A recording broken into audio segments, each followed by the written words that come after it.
Hoy vamos a enfocar un tema sobre el apóstol Pablo y que tiene que ver con la historia de Pablo. Nosotros sabemos de Pablo muchas cosas. A ver, ¿quiénes han escuchado aquí del apóstol Pablo? 3 personas. ¿Nadie más? Para los que acostumbramos a leer la Biblia, el apóstol Pablo sabemos que fue un hombre que persiguió a los cristianos para apresarlos, para encarcelarlos, porque el gobierno estaba enojado debido a que no se predicaba sino del camino de Jesucristo, de su muerte, y entonces fue designado Pablo, que era un anticristiano, anti Jesucristo, y él decidió que iba a buscarlos, y pues tomó cartas en el asunto, cartas de autorización. Sabemos entonces que Pablo fue un hombre que persiguió a los cristianos para apresarlos, como dije, y llevaba consigo una autorización.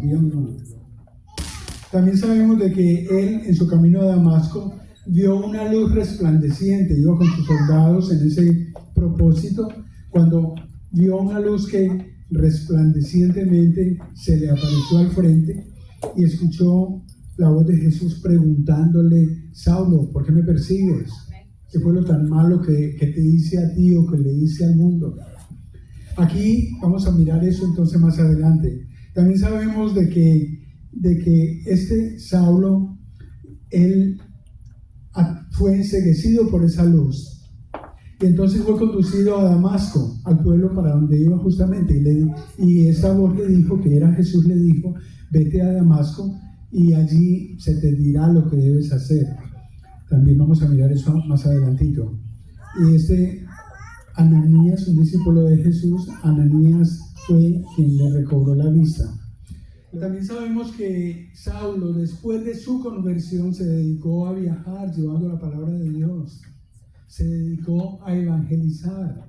Se dedicó a proclamar su conversión. También sabemos eso de Saulo. Sabemos que el gobierno romano se dedicó entonces a mandarlo a diferentes lugares, y él, arriesgándose a ser asesinado por el mismo gobierno, se escondía porque ya tenía un historial previo. Pablo tenía entonces unos antecedentes, o mejor dicho, tenía una historia. Detrás de lo que era Pablo había una historia. Detrás de todos los que estamos aquí presentes hay una historia que a veces es vulgar, a veces es sucia, a veces es vergonzosa, pero estamos aquí por la gracia del Señor. Algunas veces pasamos al frente a dar testimonio de la manera como nosotros llegamos al Señor. Algunas veces pasamos aquí al frente y decimos: el Señor me salvó, me puse en sus manos. Y a veces justamente a través de eso, a través de ese cambio que experimentamos, a veces nos juzgan. A veces nos juzgan los mismos hermanos, como también nos juzga nuestra misma familia mayormente, porque consideran que nos cambiamos de religión, que ahora ya no somos los mismos, porque estamos yendo con los aleluyas, porque nos cambiamos a los protestantes, etc. Y es un cambio que a veces nos molesta hasta el punto de que nos fastidian y nos hacen hablar como hablábamos antes, maldiciendo o enojándonos y dañando, por supuesto, ese testimonio del que ahora queremos hacer gala. Y digámoslo hacer gala porque cada uno de nosotros se siente orgulloso de ser cristiano. Por eso estamos aquí, porque nos sentimos orgullosos de seguir a Cristo, orgullosos de haber puesto nuestras vidas en sus manos. Nuestra historia, como la de Pablo, ha tenido entonces sus altibajos. Hemos tenido que pasar por sacrificios, hemos tenido que pasar por dificultades. Sin embargo, a pesar de eso, y a pesar de ser en ocasiones señalados con burlas por parte de algunas personas, seguimos al frente. Recordemos que esa historia esa historia va a permanecer en nuestras mentes. Nos va a recordar que lo que éramos ya no somos. Los caminos que caminábamos ya no los caminamos. Y nosotros queremos que nuestros hijos continúen de esa manera. Pero como dije antes, hay una historia detrás de cada escena, detrás de cada persona. Recordemos que todos nosotros fuimos dotados por Dios de un cerebro que de manera individual percibe, imagina, diseña las cosas que ve de manera diferente. Nosotros tenemos dos personas aquí, una persona ve las cosas diferente a como la ve la otra persona. Yo en esos días escuchaba de un padre que iba en el bus con su niño y el niño tenía unos 11 años y él miraba por la ventana del bus, iba con su padre y miraba por la ventana del bus y miraba como asombrado. Mira papá, esas nubes se están formando como animales, mira aquella de allá parece como un elefante. Mira papá, ese perro cómo va tratando de correr a la velocidad del bus y lleva la lengua afuera. El niño tenía 11 años. Y de pronto en una parada, el niño corrió hacia el frente, hasta donde estaba el conductor, y empezó a señalarle cosas. Y había una señora atrás del hombre que estaba escuchando todo lo que el niño decía y le llamaba la atención. Entonces se acerca al padre y le dice, mire, disculpe que tal vez usted me vea como una persona introvertida, pero el niño se ve ya mayorcito. ¿Qué edad tiene? Oh, tiene 11 años. Pero ¿usted no cree que debía de llevarlo como a una terapia o algo? Porque el niño no se comporta para su edad. Y es una sugerencia que le estoy dando. El padre voltea y le dice a la mujer, mire, mi niño y yo venimos del médico porque hoy tenía su cita al médico. Él acaba de pasar por una cirugía de sus ojos porque nació ciego. Y para él todo eso es nuevo. Entonces, todo lo que él está experimentando ahorita y que es nuevo, a él lo sorprende. Porque él ahora está viendo lo que nosotros le comentábamos, cómo era el mundo, cómo era la vida, cómo eran los animales, qué forma tenían. Pues obviamente la mujer se sintió avergonzada. ¿Y por qué esto? Porque, como dije, nosotros tenemos una historia. Cuando nosotros llegamos a Cristo, cuando nosotros abrimos por primera vez una Biblia, estamos abriendo nuestros ojos a un mundo al cual éramos ciegos. Yo lo digo en lo personal porque cuando a mí me fue presentado el Señor, yo me asombraba y yo decía, ¿cómo así? Eso está aquí, eso nunca me lo enseñaron en la religión a la cual yo asistía, con la cual yo crecí. Para nosotros el mundo es nuevo. Es como dice un escritor, es nuestro caleidoscopio y las distintas combinaciones que vemos en él dependen de la manera como movemos ese caleidoscopio, que es un tubo con vidrios de colores. Nosotros encontramos que hay un experimento, hay un cambio en nuestras vidas, algo que estamos experimentando de manera individual. Cada uno estamos conociendo las cosas de manera diferentes. Vemos entonces las maravillas de Dios, sentimos el Espíritu de Dios acompañándonos. Antes de llegar a los pies del Señor, nosotros no sabíamos que necesitábamos una operación de los ojos, una operación del cerebro, una operación en nuestra actitud. Y cuando esa cirugía, vamos a decirlo así, que el Señor hace en nosotros, se presenta, entonces nos sorprende, como también sorprende a los demás. De la misma manera como Pablo trata de llegar a aquellos a quienes han conocido su pasado y es rechazado, de esa misma manera nos sucede a nosotros. Recordemos nosotros que el evangelista hace una afirmación que hace Jesucristo con tristeza: nadie es profeta en su tierra. Recordemos también que él menciona en Juan capítulo 7 verso 5, él dice el evangelista, porque ni aun sus hermanos creían en él. Es triste que Jesús está predicando, Jesús está enseñando a su Padre, Jesús está enseñándoles el camino que conduce a su Padre, y sus hermanos no creen en Él. Y cuando sus hermanos no creen en Él, entonces nos los imaginamos burlándose de lo que Él estaba predicando, de lo que Él estaba enseñando. Ahora bien, debemos saber un poco más de Pablo. Y es mi intención que ustedes conozcan un poco más de este Saulo de Tarso. Pablo había nacido en Tarso, por eso se llamaba Saulo de Tarso, porque en ese tiempo no existían los apellidos.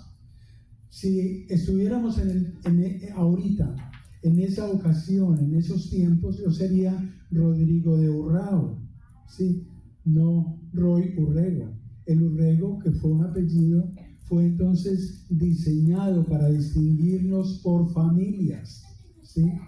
De modo que así los Montenegro, los Sánchez vinieron después, pero antes veíamos que cada persona era identificada por el lugar de donde procedía.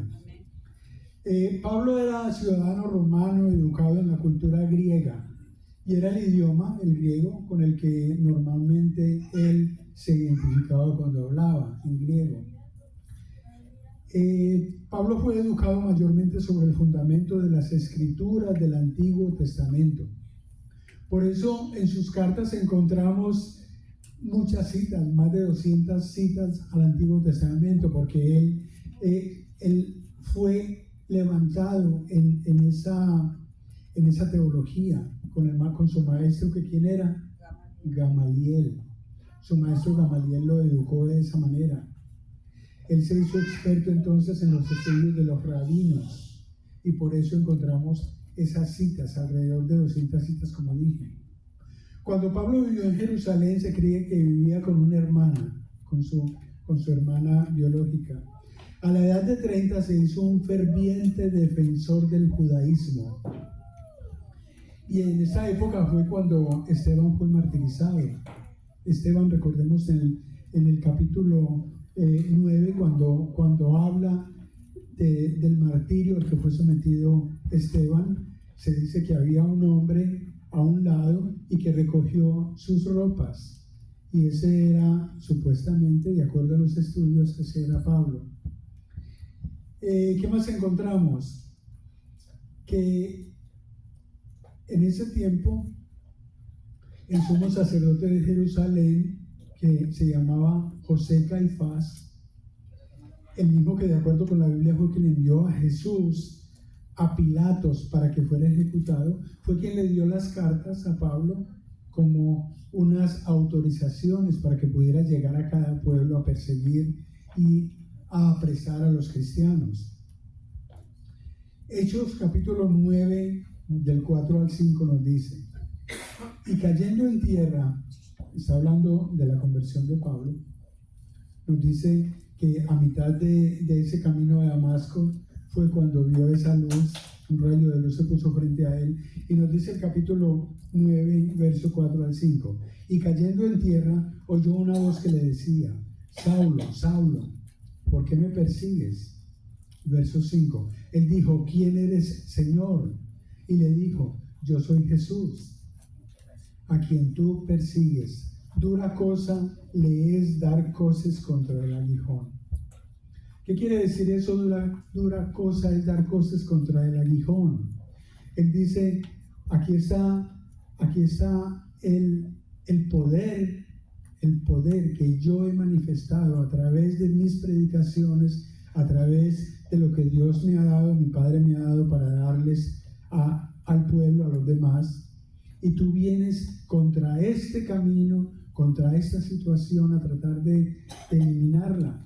Dura cosa es dar coces contra el aguijón, contra lo que no puedes derrumbar, contra lo que no puedes destruir. Saulo entonces, en medio de su temor, le responde, y vemos su respuesta en el verso 6. Él, temblando y temeroso, dijo: Señor, ¿qué quieres que yo haga? Y el Señor le dijo: levántate y entra en la ciudad y se te dirá lo que debes hacer. El capítulo termina diciendo que Pablo quedó ciego y al de entrar a Damasco ayuna por 3 días. Es entonces llevado hasta donde está el discípulo Ananías. Ustedes recuerdan, él le dice, entra por la calle que se llama derecha, allí encontrarás a Ananías. Ananías se niega a curarlo porque dice, Señor, cuando el Señor le habla a Ananías, él dice, pero este hombre venía persiguiendo a los cristianos. Y dice, tú tranquilo, que yo tengo mis planes. Básicamente es lo que le dice. Y hay un hecho milagroso allí donde Saulo recobra la vista. En Hechos en el mismo capítulo 9, del 20 al 21, enseguida predicaba a Cristo en la sinagoga, diciendo que éste era Hijo de Dios. Y todos los que le oían estaban atónitos y decían, ¿no es este el que asolaba en Jerusalén a los que invocaban este nombre? Y a eso vino acá, para llevarlos presos ante los principales sacerdotes. En otras palabras, ellos no creían que ese hombre llegaba con un propósito diferente a tratar de reunirlos, como hace aquí a veces, y me atrevo a decirlo, el servicio de inmigración, o ya no lo hace debido a las denuncias públicas, pero antes creaba eventos en los que gratuitamente invitaban a las personas a que vinieran, pero el propósito ¿cuál era? Apresarlos, agarrarlos y regresarlos a su país.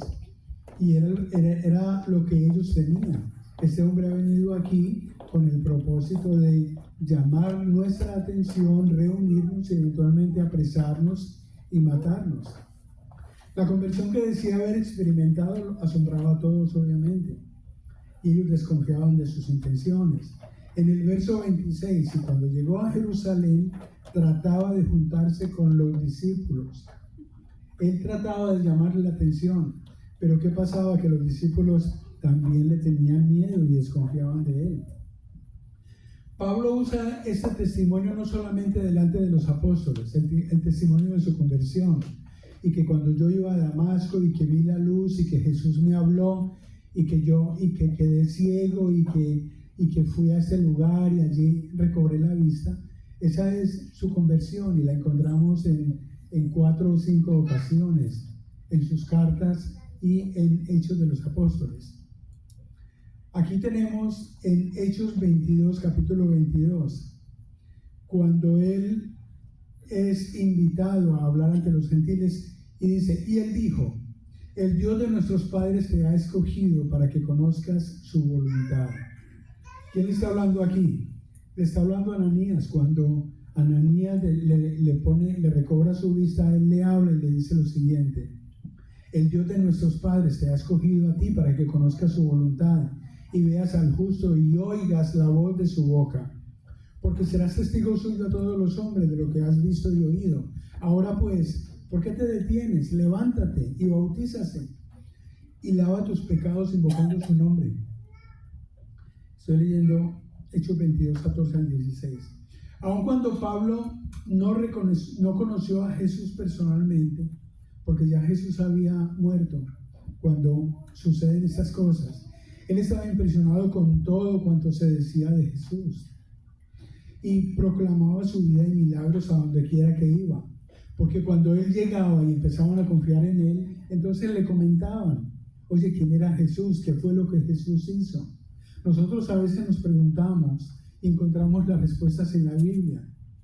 Hay cosas en la Biblia que nosotros nos atrevemos a interpretar porque leemos en nuestra mente el contexto.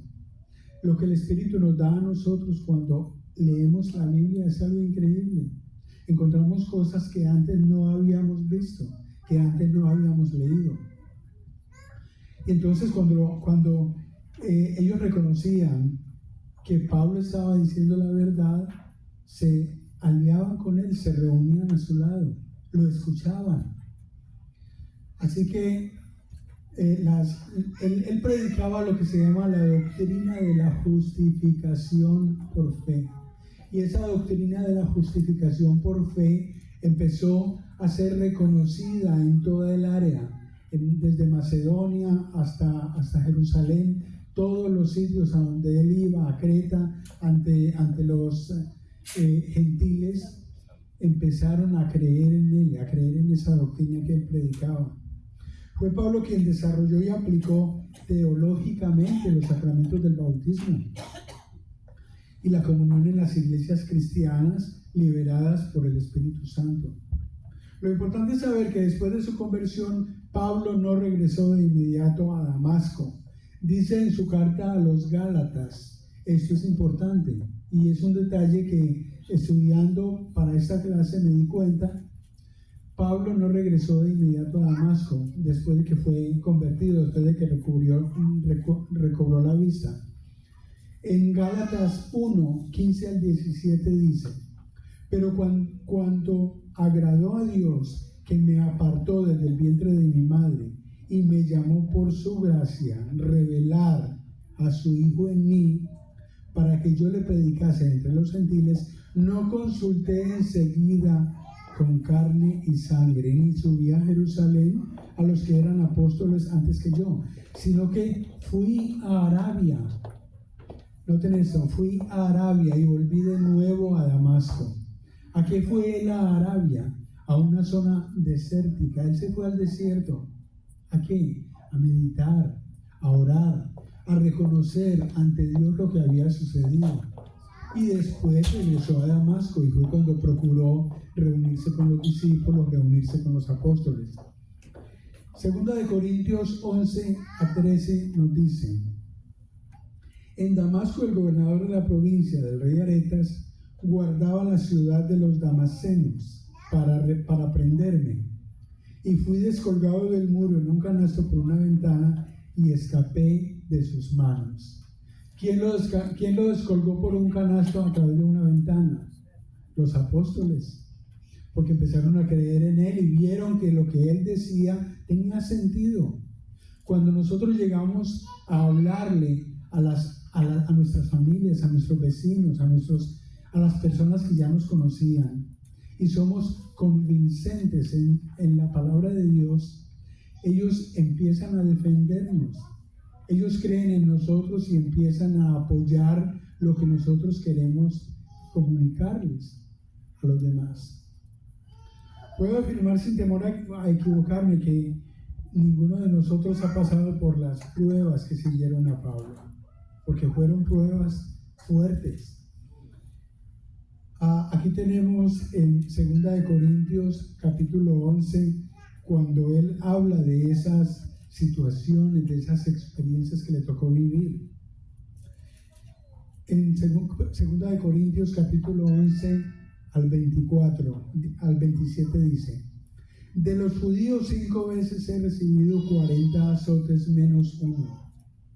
3 veces he sido azotado con varas, 1 vez apedreado, 3 veces he padecido naufragio. 1 noche y 1 día he estado como náufrago en alta mar. En caminos muchas veces, en peligros de ríos, peligros de ladrones, peligros de los de mi nación, peligros de los gentiles, peligros de la ciudad, peligros en el desierto, peligros en el mar, peligros entre falsos hermanos, en trabajo y fatiga, en muchos desvelos, en hambre y sed, en muchos ayunos, en frío y en desnudez. Durante el resto de su vida, mientras Pablo está evangelizando, él se encuentra con dificultades. Nosotros mismos nos encontramos con dificultades cuando queremos predicar la palabra de Dios, cuando queremos llegar a los demás. Dificultades, tropiezos. Encontramos que no somos tan apreciados, tan queridos, tan amados, como lo preparamos, como lo planeamos después de llegar a los pies del Señor. El resto, en su última visita a Jerusalén, Pablo es arrestado, golpeado y llevado al tribunal por el pueblo judío mientras está en el templo. Luego hemos leído que es atado con cadenas, que es humillado, que apenas se le permite hablarle al pueblo a través de sus cartas. Y es a través de sus cartas que nosotros empezamos a conocer su conversión. Es a través de las cartas que él empieza a enviarle, que a los Tesalonicenses, a los Gálatas, a Efeso, a los Corintios, cuando nosotros empezamos a conocer más de Pablo. ¿Desde dónde escribe esas cartas? Desde sus prisiones. Si a mí se me permitiera hablar de todas las situaciones vividas por Pablo, me tomaría otras 10 horas. No sé si ustedes querrán quedarse aquí otras 10 horas. Bueno, yo sé que no. Pero yo les animo a que tomen la Biblia y empiecen a leer desde el libro de Hechos y continúen con cada una de sus cartas. Tomen el tiempo para prepararse un poco y asimilar a este hombre que con un testimonio tan verdadero, tan vívido, tan verídico, nos ha enseñado muchas cosas dentro de su conversión. Termino con las palabras escritas por Pablo a los romanos durante esos días en prisión. Él dice en el libro de Romanos 16, 17 al 18: Mas os ruego, hermanos, que os fijéis en los que causan divisiones y tropiezos en contra de la doctrina que vosotros habéis aprendido. Atención a esto. Y que os apartéis de ellos.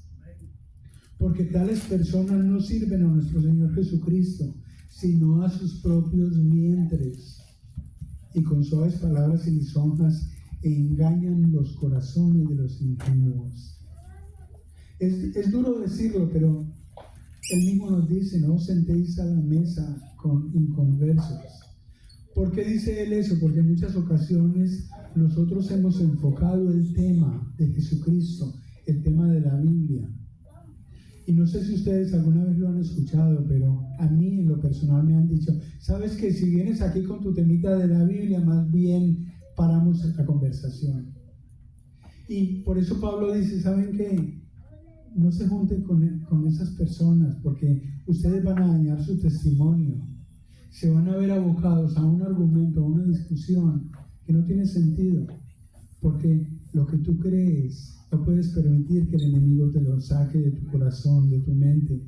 No puedes permitir que el enemigo te lleve nuevamente a esa situación de la cual decidiste por ti mismo salir. Amén. Amén. Oremos. Señor, te damos gracias, Padre, porque tú nos has dado tu palabra como un manual de vida, como siempre lo hemos dicho aquí. Pero tú nos has enseñado, Padre, que no debemos tomar un paso atrás para regresar a nuestro pasado, a lo que fuimos antes. Nos has tomado en tus manos, nos has aceptado como somos, como hemos llegado a ti, entre dificultades, entre tropiezos, entre una vida sin propósito, y ahora que nos has levantado y nos has mostrado a través de tu palabra a tu Padre, hemos sido llenos con el Espíritu Santo. Permite, Señor, ajustándote a nuestros deseos, a nuestro propósito, Señor, que seamos en unidad contigo, que seamos diferentes y podamos, como el apóstol Pablo, llevar ese testimonio del que nos has hecho, Señor, baluartes. En el nombre de Cristo Jesús. Amén. Amén. Si usted recibió, denle un aplauso al Señor.